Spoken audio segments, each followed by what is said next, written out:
एक अभी शासनादेश जारी हुआ है, इसमें एनपीएस धारक जो हमारे साथी हैं उनके द्वारा विकल्प फॉर्म भरने के संबंध में है। तो देखते हैं किस प्रकार का विकल्प और क्या विकल्प भरा जाना है। तो पूरा आदेश हम लोग इस वीडियो में देखेंगे, तो वीडियो को आप कहीं भी इस पर स्किप ना करें, कहीं भी छोड़ें नहीं उसको, जिससे कि पूरी न्यूज़ आप तक पहुँच सके। तो शुरू करते हैं।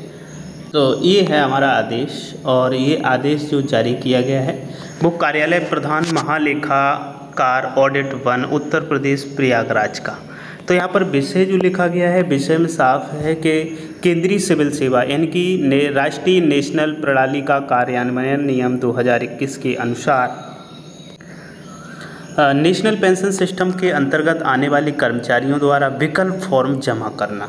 और फिर इसके संदर्भ दिया गया है कि पेंशन एवं पेंशनभोगी कल्याण विभाग, कार्मिक लोक शिकायत एवं पेंशन मंत्रालय द्वारा निर्गत गजट अधिसूचना दिनांक 30 मार्च 2021 के संबंध में नेशनल पेंशन सिस्टम यानी कि एनपीएस के अंतर्गत आने वाले सभी अधिकारियों कर्मचारियों का ध्यान संदर्भित केंद्रीय सिविल सेवा राष्ट्रीय पेंशन प्रणाली का कार्यान्वयन नियम 2021 की ओर से आकृष्ट किया जाता है कि नियम 10 के अनुसार राष्ट्रीय पेंशन प्रणाली के अंतर्गत आने वाले सरकारी कर्मचारियों को पुरानी पेंशन योजना, जो पुरानी पेंशन योजना थी 1972 या एनपीएस से लाभ चुनने का विकल्प दिया गया है।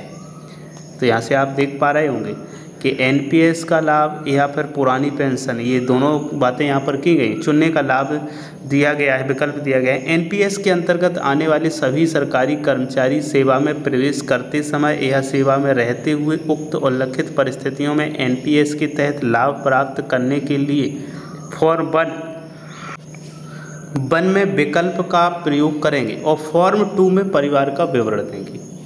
यदि किसी विकल्प कुछ नहीं चुना जाता है तो ऐसे मामलों में दावों को सीसीएस यानी कि एनपीएस का कार्यान्वयन नियम 2021 के नियम 10 के उप नियम 6 के अनुसार निपटाया जाएगा। साफ साफ लिखा है, यदि विकल्प नहीं दिया जाता है तो उस स्थिति में इस स्थिति के अनुसार निपटाया जाएगा। तो बेसिक क्या है, फॉर्म 1 में क्या देना है, किनको देना है। तो यहाँ पर एक चीज़ फिर से हम पढ़ के बताते हैं कि एनपीएस के अंतर्गत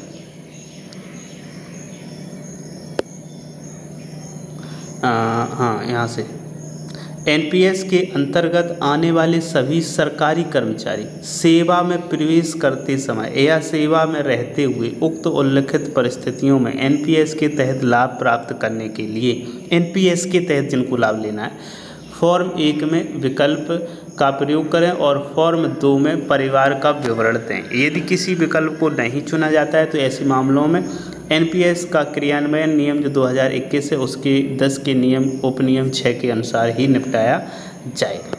इसके बाद फिर लिखा है, इस कार्यालय के सभी अधिकारी जो एनपीएस के अंतर्गत आते हैं उन्हें अपने विकल्प और परिवार के विवरण क्रमशः फॉर्म 1 फॉर्म 2 में 2 प्रतियों में पीसी समन्वय राजपत्रित कर्मचारियों के लिए PC1 और अराजपत्रित कर्मचारियों के लिए PC2 में अग्रेसित कार्रवाई हेतु विलंबन दिनांक 30 जुलाई 2021 तक अग्रेसित कर देना होगा। निर्धारित पत्र संलग्न है। ध्यातव्य है कि सेवानिवृत्ति से पूर्व फॉर्म 1 में चुने गए विकल्प को कार्यालय प्रमुख को नया विकल्प जमा करके कितनी भी बार संशोधन किया जा सकता है। कालांतर में पारिवारिक संरचना में होने वाले किसी भी परिवर्तन को बिना विलंब किए सूचित किया जाना होगा, जिससे सूचना को अद्यतन रखा जा सके। उप महालेखाकार प्रशासन। तो ये तो था आदेश। अब हम देखते हैं फॉर्मेट क्या है। तो यहाँ पर ये फॉर्मेट है और यहाँ पर लिखा है ऊपर प्रारूप नंबर 1 और इसके बाद में ये प्रारूप 1 है, तो इसको हम पहले देख लेते हैं सबसे पहले। तो यहाँ पर ऊपर जो लिखा है और थोड़ा इसका बड़ा कर लेते हैं। सेवा के दौरान सरकारी कर्मचारी अभिदाता की मृत्यु या अशक्तता या निःशक्तता होने पर कार्य मुक्ति की दशा में फ़ायदों का उपयोग करने के लिए विकल्प नियम देखें। अब ये नियम नंबर जो 10 है उसको यहाँ पर देखना है। मैं यानी कि कर्मचारी को अपना नाम इस विकल्प का प्रयोग करता हूँ कि सेवा के दौरान निःशक्त होने पर सेवा मुक्त होने या अशक्तता के कारण सेवा से सेवानिवृत्त होने या मृत्यु होने की दशा में यथास्थिति केंद्रीय सिविल सेवा पेंशन नियम 1972, केंद्रीय सिविल सेवा असाधारण पेंशन नियम 1939 के अधीन फ़ायदों का संदाय मुझे या मेरे कुटुंब को किया जाए, ये लिखना है यहाँ पर। इसके बाद फिर लिखना है मैं, या फिर या करके भरना है इसको। तो या करके क्या भरना है इसमें, मैं यानी कि कर्मचारी का नाम। इस विकल्प का प्रयोग करता हूँ कि सेवा के दौरान निःशक्त होने पर, सेवा मुक्त होने या अशक्तता होने के कारण सेवानिवृत्त होने या मृत्यु होने की दिशा में केंद्रीय सिविल सेवा राष्ट्रीय नेशनल प्रणाली के कार्यान्वयन नियम 2021 के अनुसरण के राष्ट्रीय पेंशन प्रणाली के अधीन व्यक्तिगत पेंशन खातों में संचित पेंशन कॉर्पस के आधार पर फायदों का संदाय यथास्थिति मुझे या मेरे कुटुंब को किया जाए।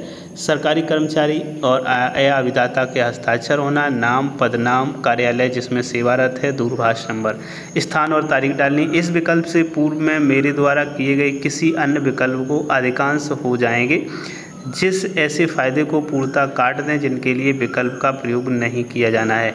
इसके बाद में यहाँ पर कार्यालय द्वारा अपनी जो भी है इसको हस्ताक्षरित किया जाएगा, इसमें अपनी आख्या लगाई जाएगी। तो ये प्रक्रिया है, इस प्रकार से आपको फॉर्म 1 भरना है। फॉर्म 1 के बाद में अब आपको फॉर्म 2 यानी कि प्रारूप नंबर जो 2 है वो भरना होगा। कुटुंब के बारे में यहाँ पर डिटेल देना होगा, यानी कि अपने परिवार के बारे में। तो क्या जानकारी देनी है, इसमें कुछ 5-6 पॉइंट है, उनको सबसे पहले देखते हैं। सरकारी कर्मचारी या अभिदाता द्वारा प्रस्तुत मूल प्रारूप को प्रतिधारित किया जाए। सरकारी कर्मचारी, सेवानिवृत्त कर्मचारी, अभिदाता द्वारा सभी परिवर्तन समर्थक दस्तावेजों सहित संसूचित किए जाएं और स्तंभ 7 में कार्यालय अध्यक्ष के हस्ताक्षर से किए गए परिवर्तनों को इस प्रारूप में अभिलिखित किया जाए। मूल प्रारूप के स्थान पर नया प्रारूप न भरा जाए। तथापि सेवानिवृत्त होने वाला अभिदाता सेवानिवृत्ति के समय कुटुंब के ब्यौरे दोबारा प्रस्तुत करेगा। यही बात दूसरा है, पति पत्नी सभी बालक और माता पिता चाहे कुटुंब पेंशन के लिए पात्र हों या नहीं तथा निःशक्त सहोदरों, भाइयों और बहनों के ब्यौरे दिए जा सकेंगे। कार्यालय अध्यक्ष टिप्पणियां स्तंभ में कुटुंब में परिवर्तन और परिवर्तन संबंधी संसूचना की प्राप्ति की तारीख उपदर्शित करेगा। निःशक्तता या कुटुंब सदस्य की वैवाहिक परिस्थिति में परिवर्तन के बारे में तथ्य को भी टिप्पणियां स्तंभ में उपदर्शित किया जाए। उसके बाद पति और पत्नी में न्यायिक रूप से पृथक पति और पत्नी सम्मिलित होंगे। सेवानिवृत्त सरकारी कर्मचारी पेंशन और पेंशन भोगी कल्याण विभाग की तारीख 4 नवंबर 1992 के कार्यालय ज्ञापन दिया गया है। उसमें सेवानिवृत्त के पश्चात कुटुंब संरचना में परिवर्तन के ब्यौरे संलग्न करेगा। जन्म प्रमाण पत्र की प्रतियां संलग्न की जाएं। कोई अन्य प्रमाणित दस्तावेज यदि उपलब्ध हो तो उसकी प्रतियां भी संलग्न की जाएं। तो यहाँ पर सरकारी कर्मचारी या अभिदाता का नाम होगा। उसके बाद में यहाँ पर नाम के बाद में यहाँ पर नाम भरेंगे, यहाँ पर पद का नाम भरेंगे, यहाँ पर राष्ट्रीयता भरेंगे। उसके बाद में परिवार का विवरण यानी कि कुटुंब का विवरण होगा, जहाँ पर क्रम संख्या नाम होगा। कृपया भरने से पूर्व नीचे दिए गए टिप्पणियों को पढ़ लें, जो अभी ये टिप्पणियाँ हम बताएंगे। यहाँ पर नाम, यहाँ पर जन्म तिथि, यहाँ पर आधार नंबर यदि है तो वैकल्पिक है, यहाँ पर लिखा है, कंपलसरी नहीं है। सरकारी कर्मचारी, सेवानिवृत्त कर्मचारी या कर्मचारी अभिदाता के साथ संबंध क्या है और वैवाहिक स्थिति क्या है, टिप्पणी यदि कोई है, कार्यालय अध्यक्ष के हस्ताक्षर और तारीख, ये लिखा जाएगा। तो इस प्रकार से जो भी परिवार में सदस्य हैं उनको भरना है। इसके बाद यहाँ लिखा है मैं कार्यालय अध्यक्ष को कोई भी, मैं का मतलब है यहाँ पर कर्मचारी जो भी है अधिकारी कर्मचारी उसका नाम आएगा। कार्यालय अध्यक्ष को कोई भी परिवर्तन या परिवर्तन अधिसूचित करके उपर्युक्त प्रविष्टियों को अद्यतन रखने का एतद द्वारा वचन देता हूँ। तो ये इतना हुआ। अब और अभी बाकी है उसको भी देख लेते हैं। इसके बाद में ये पॉइंट और भरना है, ईमेल आईडी भरना है, स्थान भरना है, मोबाइल नंबर, ये दोनों चीज़ें वैकल्पिक हैं, तारीख भरनी है और यहाँ पर हस्ताक्षर कर देंगे। फिर यहाँ पर लिखा है आधार संख्या, ये भी वैकल्पिक है, साफ लिखा है आधार संख्या देना वैकल्पिक है, आपके ऊपर डिपेंड है। कारण ये हो सकता है किसी के पास आधार है, किसी के पास नहीं है, किसी का फिंगर नहीं आता है, तो काफ़ी कुछ परेशानियाँ इसमें शामिल होती हैं। तथापि यदि यह दिया जाता है कि इसे केवल पेंशन से संबंधित उद्देश्य के लिए बैंक खाते में जोड़ने या UID में पहचान के प्रमाणीकरण के लिए सहमति दी गई है समझा जाए। अगर आप देते हैं तो वो सहमति मान ली जाएगी इसका यूज करने के लिए। तो ये इस प्रकार का एक इम्पोर्टेंट जो जानकारी थी हमने आपके साथ शेयर की, NPS से संबंधित इम्पोर्टेंट है और ये विकल्प भरने पड़ेंगे।